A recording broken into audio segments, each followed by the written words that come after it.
What's up everyone, and welcome back to Your Money Game, the show where we get better with saving, spending and investing.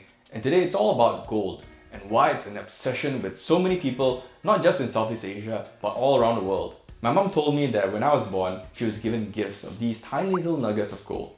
And probably about maybe one thumbnail sized little chip.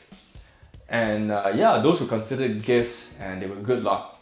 Fast forward through all of that, and it looks like in today's world, 38 years later, it still feels like gold is the most widely regarded investment vehicle in the world. Some of us might be thinking, with all the uncertainty that's happening in the markets, if you're talking about the US Federal Reserve printing trillions of US dollars, if you're talking about the uncertainty in the stock market itself, where there's so much volatility, right now it's rallied back to some reasonable heights, so people are worried it'll crash again.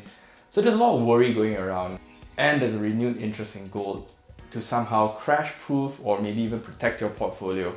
So is it really that great?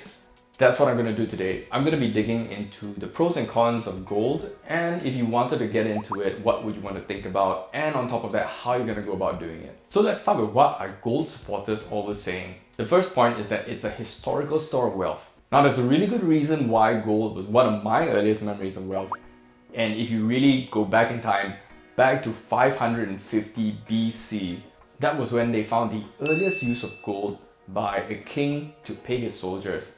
And unlike governments like the US printing money like nobody's business, gold is a finite resource. And depending on the sources that you look into, you're going to find about roughly 240,000 tons of this stuff in the world, whether it's mined or unmined. And on top of that, it's virtually indestructible. It doesn't corrode, it doesn't rust, it doesn't tarnish, and on top of that, it can't be destroyed by fire. So essentially, all the gold that you see today that has been mined from thousands of years ago are still present today. And that leads me to the second biggest reason why people love gold.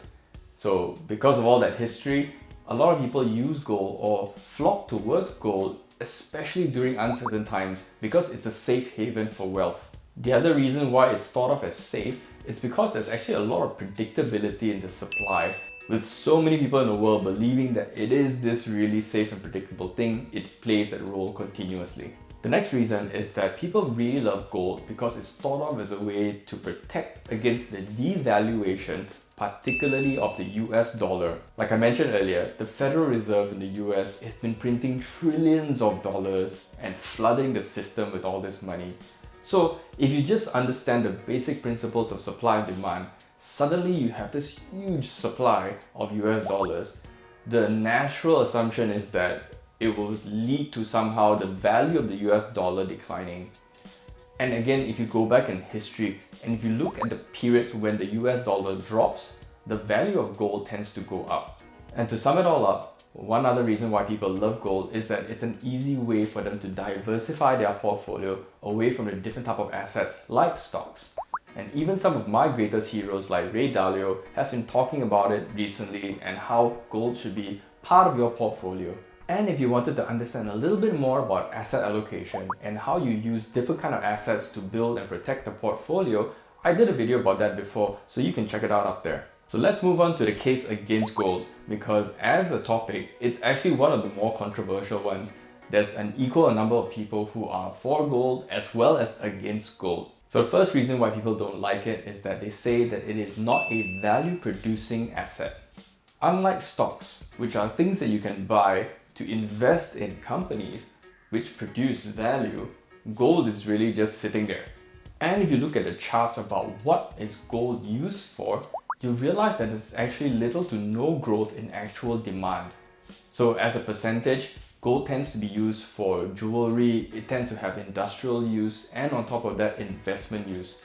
So a lot of the reason why the prices have been going so high lately has actually to do with investor demand. The next reason why people don't like it is that because it's not a value producing asset, if you invest money in it, you're actually foregoing opportunity cost. So for example, if you feel that your portfolio is something that's too volatile and you wanted to use gold as a way to kind of protect or balance it out, there are other vehicles such as government bonds. If you happen to invest in long-term bonds like BLV, which is a fund that's issued by Vanguard, you realize that the price fluctuations are almost similar to what gold goes through during uncertain times. So this goes to show that bonds do play a similar role like gold, but on top of that, they do give you value on a regular basis. The third problem is a current one, where if you look at the current prices, they are probably at about 1,790 upwards to 1,800 over. It really is at historical highs. So if you talk about what is the average price of gold over a long period, it's actually in the 600 to 700 range. But again, if you look at it from a historical perspective, it's going to be a challenge to assume that gold's prices are going to perform just as spectacularly as they have in the past few years. And the last reason is that people tend to forget that despite the perception that gold is really safe, the price fluctuations are almost as volatile as stocks. And because of all that, gold actually works better almost like a trade rather than an investment. So there are a lot of people that make money consistently in gold because they're actively trading the price fluctuations rather than this perception that you buy and hold gold over a long period. So that's the case against gold, but it's absolutely zero case against you liking this video as well as subscribing to my channel. So should you be interested in investing in gold, I'm going to walk you through how. The first two are kind of impractical for regular investors, which are gold futures, which is what you call a derivative contract. And it's dangerous because there's a lot of leverage involved, and that's something that you should steer away from, especially if you're new to the markets. The second one is physical gold, which is something that you can again buy, but on top of that, you have to really think about how you're going to store it, how you're going to keep it safe. And that leads us to the next two options, which are more practical for us as investors. The first is that if you choose to invest in gold, you can actually invest in miners. So these are literally companies that go out and mine for gold and bring it out to the world. You can choose to invest in individual companies if you want to do your research, or you can choose to just buy an ETF, which is a basket of all those companies combined. The advantage of investing in these companies is that if they're well run, they tend to produce dividends on an annual basis. The last one is the most popular one, where you buy and hold funds that hold physical gold. There are quite a number of them, but I'll give you a few examples. There is GLD, which is the world's largest ETF that's gold backed. So one interesting thing about GLD is that you can access the fund here in Singapore as well through the Singapore Stock Exchange under the counter 087. Unfortunately, maybe because of the size, the expense ratio is fairly high at about 0.4% on an annual basis.